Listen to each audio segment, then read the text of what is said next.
Actually, I can do a better video than that about the relationship between mass, energy, density, pressure, and so on, so far as it pertains to this example of Venus, and so far as it pertains to other examples, and the extraordinary pressures exhibited on Venus's surface, and so on. And this can be exhibited just in like a very simple experimental setup. For instance, if you get an experimental chamber filled with some volume of air, say atmospheric pressure, and then increase the amount of air in that chamber, thereby increasing the amount of air per unit volume, right? Thereby increasing the density, crucially, of the chamber, and thereby also increasing the amount of pressure within the chamber. Very simply, via Newton's law of universal gravitation, you're simply adding more mass to it also, right? So you're just adding more mass, really, into a chamber in this example. And this example also pertains to why there's huge amounts of pressure deep underneath the sea, because there's simply more for gravity to pull against. All right, you follow? So, on the surface of Venus, Venus is a less massive planet than planet Earth is. It has about 80% or so of Earth's gravity. Therefore, the amount of mass that it can contain, mass, by the way, not weight, it can contain in its atmosphere is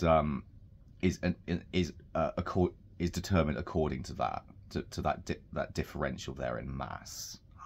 The amount of pressure on its surface, however, you get that by understanding the ideal gas law and the influence that temperature has upon increasing the energy density of the atmosphere and thereby increasing its pressure. So you excite all those carbon dioxide molecules with huge amounts of radiant heat, photons, right, coming out of these hundreds of thousands of volcanoes on Venus' surface, as I've said ad nauseum at this point, I'm sorry to say.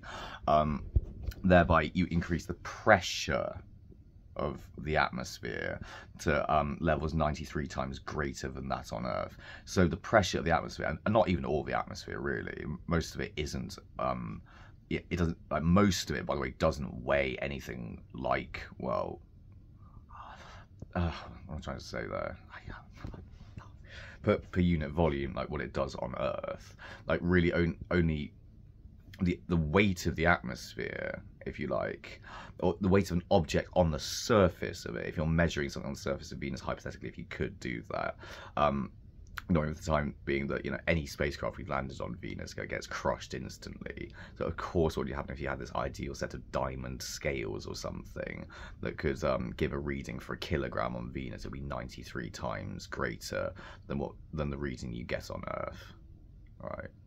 Because of that increased pressure. So again, just to reverse this a little bit, and to again invoke Newton's law of universal gravitation, what we have in the subtler example of Venus is an equivalent amount of mass in the atmosphere trapping a greater deal of radiant heat, trapping a greater energy density that, due to all this carbon dioxide in the atmosphere, can't readily escape. So it has nowhere else to go except back down towards the surface of Venus, thereby increasing the pressure, thereby increasing the de facto force of gravity acting upon it. However, on Earth, in this example of a pressure chamber, if you increase the pressure in a chamber to something like 2 atmospheres, like twice the amount of pressure in our atmosphere, then yeah, you just added twice the volume, the amount of air molecules into the same volume, thereby increasing the density.